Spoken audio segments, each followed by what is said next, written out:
Pengakuan mengejutkan pria yang habisi nyawa Dr. Shanti di Gayo Lues.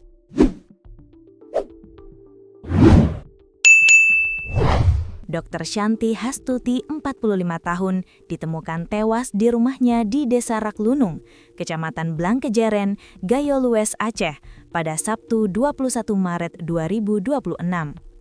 Shanti Hastuti merupakan ASN yang bertugas di Puskesmas Pintu Rime, Desa Uring, Kecamatan Pining, Kabupaten Gayo Lues. Jasadnya pertama kali ditemukan oleh adiknya. Korban diduga dibunuh oleh tetangganya, seorang pria berinisial D. Saat ditemukan, tubuh Shanti mulai membusuk. Kondisinya mengenaskan, tangan diikat ke belakang menggunakan kabel listrik dan mulut disumpal dengan kain hitam berupa jilbab di kamar tidurnya. Saat ini, D dilaporkan telah ditangkap polisi, namun petugas belum memberikan keterangan resmi terkait kasus tersebut. Sementara itu, beredar video pengakuan D di media sosial yang menarik perhatian publik dan menimbulkan berbagai spekulasi. Dalam video berdurasi 3 menit 47 detik itu, tersangka mengaku masuk ke rumah korban sekitar pukul 4.00 WIB menjelang sahur. Niat awalnya mencuri, namun aksinya diketahui korban. Panik, tersangka mencekik leher korban sambil menutup mulut dan hidung hingga korban meninggal. Setelah itu, tersangka yang merupakan tetangga korban menggeledah kamar tidur di lantai 2.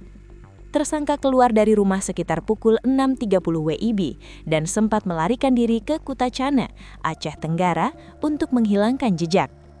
Tersangka juga mengaku kembali ke Blangkejeren dengan niat mengambil laptop dan sepeda motor milik korban dari ruang praktik Dr. Shanti. Kerja keras tim penyelidik Polres Gayo Lues yang dibantu Ditreskrimum Polda Aceh akhirnya membuahkan hasil. Tersangka ditangkap di sekitar kota Blangkejeren saat berencana melarikan diri keluar daerah. Tersangka kini telah diamankan di Mapolres Gayo Lues untuk proses penyidikan lebih lanjut. Kasus pembunuhan Dr. Shanti Hastuti masih dalam tahap pengembangan oleh pihak kepolisian. Kapolres Gayo Lues AKBP Hirowo melalui Kasat Reskrim Ibtu M. Abidin Syah SH yang dikonfirmasi tribungayo.com Selasa 24 Maret 2026 membenarkan tersangka pembunuhan terhadap Dr. Shanti Hastuti telah ditangkap. Namun terkait kasus ini, Ibtu M. Abidin Syah meminta media bersabar terlebih dahulu karena kasus tersebut masih dalam proses pengembangan.